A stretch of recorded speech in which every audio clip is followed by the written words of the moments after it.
নিশ্চয়কৈ যদি চাওক পূৰ্বৰ যি উখল মাখল পৰিৱেশ সেই উখল মাখল পৰিৱেশ বিদ্যালয়সমূহত দেখিবলৈ পোৱা হোৱা নাই কাৰণ পূৰ্বৰ যি পৰম্পৰা অৰ্থাৎ শীৰ্ষস্থান যি ঘোষণা কৰা হৈছিল সেই শীৰ্ষস্থান কিন্তু এইবাৰ ঘোষণা কৰা হোৱা নাই যাৰ বাবে দেখিবলৈ পোৱা গৈছে সেমেকা পৰিৱেশ দেখিবলৈ পোৱা গৈছে প্ৰতিখন বিদ্যালয়তে কিন্তু এটা কথা ক'ব লাগিব গুৱাহাটী মহানগৰীৰ যদি আমি আটাইকেইখন যি উচ্চতৰ মাধ্যমিক বিদ্যালয় আছে এই আটাইকেইখন উচ্চতৰ মাধ্যমিক বিদ্যালয়ৰ ফলাফল কিন্তু যোৱা বছৰৰ তুলনাত কিছু উন্নত হৈছে আমি যিহেতু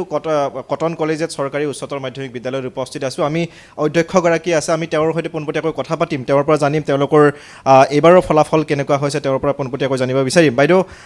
আমি কিছু খবৰ পাইছোঁ আপোনালোকৰ যোৱা বছৰৰ তুলনাত এইবাৰৰ ফলাফল কিছু ভাল মই যদি শতাংশৰ হাৰত জানিবলৈ বিচাৰোঁ কোনটো ষ্টেমত কিমান পাইছে কোনটো শাখাত কিমান পাইছে আপুনি যদি জনাই দিয়ে আমাক প্ৰতিনিধি দৰ্শকসকলক আমাৰ কলা শাখাত 96% আৰু বিজ্ঞান শাখাত 100% উত্তীৰ্ণ হৈছে আৰু বাণিজ্য শাখাত 85% উত্তীৰ্ণ হৈছে কিমান ছাত্ৰ ছাত্ৰী অৱতীৰ্ণ হৈছিল কোনটো শাখাত সেইখিনি জনাই দিলে কলা শাখাত আমাৰ 46 জন ছাত্ৰ অৱতীৰ্ণ হৈছিলে আৰু তাৰে আমাৰ 44 জন ছাত্ৰই উত্তীৰ্ণ হৈছে আৰু লগতে 3 জন ছাত্ৰই আমাৰ প্ৰথম বিভাগ পাইছে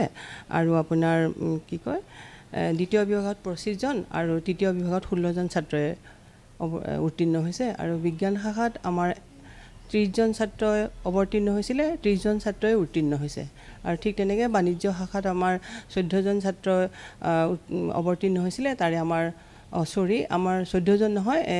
13 জন ছাত্ৰই অৱতীৰ্ণ হৈছিল তাৰে 11 জন ছাত্ৰ উত্তীৰ্ণ হৈছে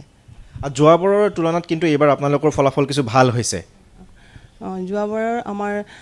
কলা শাখাত 85.5 আছিলে এইবাৰ কিন্তু আমাৰ 96% হৈছে আৰু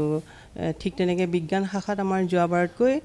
বহু ভাল হৈছে বুলি ক'ব লাগিব কাৰণ ৰূপম দলৈ এই মুহূৰ্তত আপোনাক ধন্যবাদ জনাইছোঁ আৰু এই আছিল গুৱাহাটী মহানগৰী কটন কলেজিয়েট উচ্চতৰ মাধ্যমিক বিদ্যালয় কিছু ফলাফলৰ তথ্য